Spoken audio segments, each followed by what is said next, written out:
Bismillahirrahmanirrahim. Assalamualaikum warahmatullahi wabarakatuh. Pada video ini kita akan membahas tentang isomer dari haloalkana. Haloalkana adalah salah satu senyawa organik ya yang memiliki gugus fungsi atau rantai alkilnya itu dia berikatan dengan unsur atau atom halogen ya. Nah, isomer haloalkana ya, jadi ketika kalian mau tahu bagaimana isomer apa aja sih yang terjadi pada haloalkana, kalian ingat-ingat dulu ya, isomer itu apa sih ya. Jadi isomer itu merupakan, jadi senyawa-senyawa yang berisomer itu merupakan senyawa-senyawa yang memiliki rumus molekul yang sama ya. Rumus molekul itu apa? Rumus molekul itu rumus yang menyatakan jumlah dan jenis unsur dalam suatu senyawa ya. Misalnya CH4 ini adalah rumus molekul metana, C2H6 ini rumus molekul dari etana, dan seterusnya. Jadi rumus kimia itu bisa digambarkan dalam bentuk rumus molekul ya. Jadi jumlah-jumlah unsur dalam senyawa tersebut bisa kita tahu dari rumus molekulnya ya. Nah, kemudian kalau dia berisomer, maka senyawa, jadi kalau ada senyawa-senyawa yang berisomer, maka senyawa itu punya rumus molekul yang sama, tetapi susunan atom-atomnya itu berbeda ya. Nah, susunannya itu bisa dalam bentuk apa? Bisa dalam bentuk struktur kimianya ya. Jadi susunan atom-atomnya berbeda.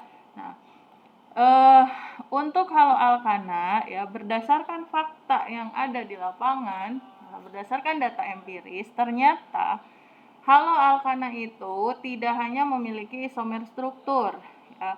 Haloalkana dia memiliki juga isomer posisi. Jadi ada dua isomer yang bisa terjadi pada senyawa haloalkana. Bisa memiliki isomer posisi, bisa juga memiliki isomer struktur. Bedanya apa? Bedanya kalau isomer struktur dia rumus molekulnya sama, tetapi struktur senyawanya berbeda. Ya, strukturnya berbeda. Nah, bedanya dengan isomer posisi apa? Kalau isomer posisi rumus molekulnya sama, tetapi posisi gugus fungsinya ya, posisi kalau di sini kan gugus fungsinya itu halogen, berarti posisi atom halogennya berbeda-beda ya, itu disebut sebagai isomer posisi ya. Nah, biar kalian bisa lebih memahami perbedaan isomer struktur dengan isomer posisi, coba kita buat isomer dari senyawa C5H11Cl ya. C5H11Cl. Nah, si C5H11Cl ini kira-kira bisa membentuk struktur apa aja? Bisa membentuk struktur yang seperti apa? Ya, bisa lurus, bisa bercabang, dan lain sebagainya. Posisi Cl-nya juga kan bisa pindah-pindah. Nah, kita tahu ya cara gampang mengetahui si senyawa ini berisomer atau enggak antara senyawa yang satu dengan yang lain. Lihat, kalau namanya berbeda, berarti si senyawanya juga beda ya. Kalau namanya berbeda berarti si senyawanya juga beda. Nah, kalau misalnya dia punya si C5H11Cl ini bisa membentuk berbagai senyawa ya dengan rumus molekul yang sama yaitu C5H11Cl, maka kita lihat kalau namanya beda-beda atau strukturnya beda-beda berarti antara senyawa yang satu dengan yang lainnya itu berisomer. Oke, langsung kita lihat contohnya ya, isomer dari C5H11Cl. Nah, C5H11Cl itu C-nya ada 5 ya. Coba kita pertama bikin rantai di mana si Cl-nya itu rantainya lurus, kemudian si Cl-nya ada di ujung. Itu 2, 3, 4, 5. Nah, ini struktur yang pertama. Kemudian ini namanya apa? Ini kalau kita beri nama namanya 1-kloropentana. Kemudian bisa juga dalam bentuk seperti ini. Jadi si Cl-nya kita kasih di posisi nomor 2. Nah, kalau ini namanya karena Cl-nya di posisi nomor 2 berarti 2-kloropentana. Nah, selanjutnya bisa juga kita simpan dia di tengah-tengah. Ya. Ketika kalian membuat struktur seperti ini, pastikan si C-nya itu mengikat 4 atom ya. Jadi ketika kalian bikin tuh saya nggak asal nulis CH3, CH2 dan seterusnya ya. Tapi saya pastikan bahwa si C ini mengikat 4 atom. Artinya kalau di ujung dia C-nya jadi CH3, kalau di tengah-tengah CH2, kalau dia mengikat Cl berarti CH ya. Nah, yang ini namanya apa? Kita kasih namanya adalah 3-kloropentana. Oke, lihat perbedaannya ya. Antara senyawa yang ini yang pertama sampai dengan yang ketiga ya. Nah, ketiga senyawa ini dia punya rumus molekul yang sama. Coba kita buktikan. Di senyawa yang pertama jumlah C-nya ada berapa? 1, 2, 3, 4, 5. Ada 5. H-nya dihitung 3 tambah 2, 5 tambah 2, 7 tambah 2, 9 tambah 2, 11. Jadi C5H11Cl. Yang ini juga sama, bisa kalian hitung sendiri, C5H11Cl. Ini pun C5H11Cl ya. Nah, ini beberapa isomer dari C5H11Cl. Lihat, mereka punya rumus molekul yang sama ya, tetapi memiliki nama dan struktur yang berbeda-beda. Maka bisa kita pastikan bahwa ketiga senyawa ini merupakan isomer dari C5H11Cl. Dan struktur-struktur ini menyatakan bahwa si C5H11Cl ini juga bisa memiliki isomer posisi ya. Nah, apakah ada lagi nih isomer posisi dari C5H11Cl yang rantainya lurus? Kalau si Cl-nya saya pindahkan ke C yang sebelah sini, ya, yang ini nanti dia strukturnya akan sama seperti yang ini. Ya, jadi isomer posisinya sampai dengan struktur yang ini. Nah, tetapi dari ketiga struktur ini, apakah masih ada struktur yang lainnya? Ya, bisa kita buat lagi.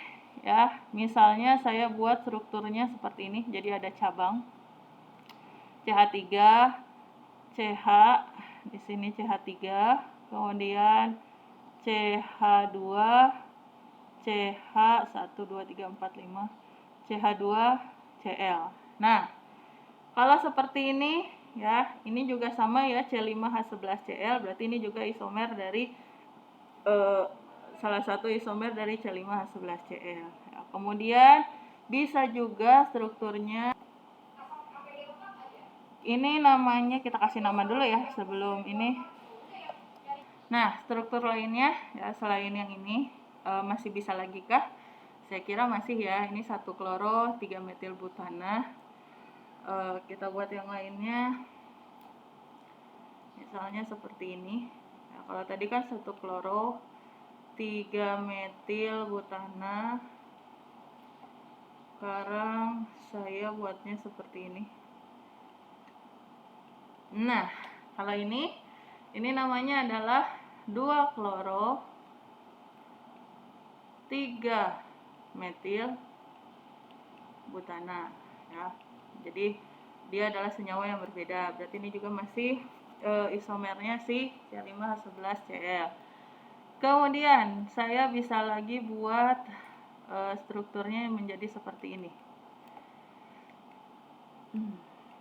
CH2, CH3. Nah, ini adalah 2 kloro 2 metil, ini harusnya strip, butana. Oke, kita udah dapat berapa struktur jadinya?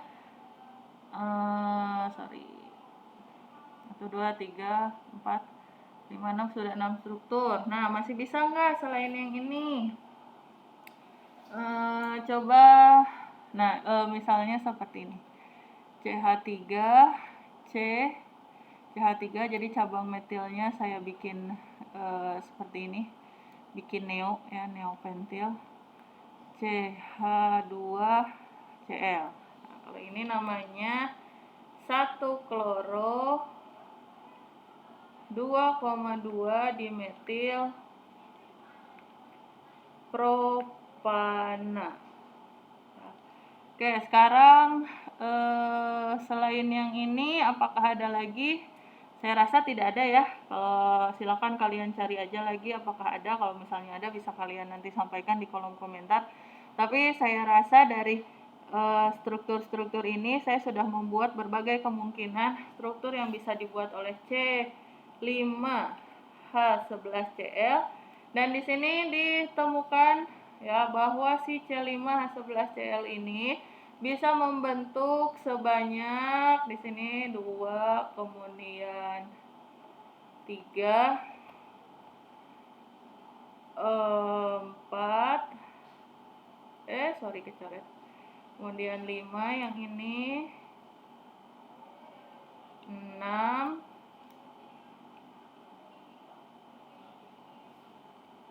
7 ya. Jadi ya berdasarkan contoh yang saya buat ini, ternyata C5H11Cl bisa membentuk 7 isomer ya. Tahu dari mana struktur dari ketujuh senyawa ini merupakan senyawa yang berbeda? Karena mereka memiliki nama yang berbeda ya. Nah, selain isomernya, selain si senyawa-senyawa ini mempunyai rumus molekul sama dan struktur yang berbeda, ternyata kita juga bisa membuat isomer posisinya nih. Ini senyawa 1, kalau ini saya kasih nomor senyawa 1, 2, dan 3 mereka berisomer struktur. Kenapa? Karena rantainya itu sama-sama rantai petana. Bukan isomer struktur, tapi isomer posisi. Jadi isomer posisinya itu adalah yang 1, 2, dan 3. Senyawa 1, 2, dan 3. Kemudian ini senyawa 4. Nah, senyawa keempat, kelima, keenam ya. Ini juga merupakan isomer posisi. Kenapa? Karena rantainya, jadi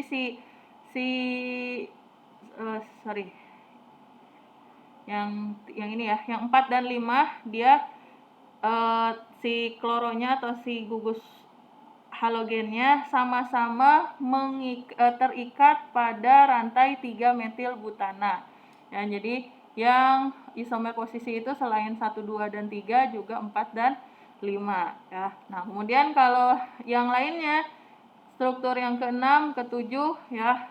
Kalau dari struktur pertama, kedua, ketiga, keempat, kelima, keenam, dan ke-7 ini semuanya berisomer struktur karena strukturnya beda-beda. Tapi khusus untuk struktur yang ke-1, 2, dan 3 dengan 4 dan 5 ya, ini mereka saling berisomer posisi ya, karena rantainya si gugusnya itu, si halogennya itu mengikat rantai yang sama ya. Seperti itu. Oke, baik ya, demikian penjelasan saya tentang isomer dari senyawa haloalkana. Saya beri contoh tadi C5H11Cl ternyata bisa membentuk 7 isomer ya. Nah, silakan kalian pelajari bagaimana cara menentukan isomer dari rumus-rumus molekul yang lainnya. Ya, pastikan bahwa senyawa-senyawa yang berisomer itu dia memiliki rumus molekul yang sama, tetapi kalau kita mau tahu strukturnya antara yang satu dengan yang lain sama atau beda, silahkan kalian beri nama si senyawanya. Kalau namanya beda, berarti senyawanya juga beda ya. Baik, demikian penjelasan saya. Terima kasih. Assalamualaikum warahmatullahi wabarakatuh.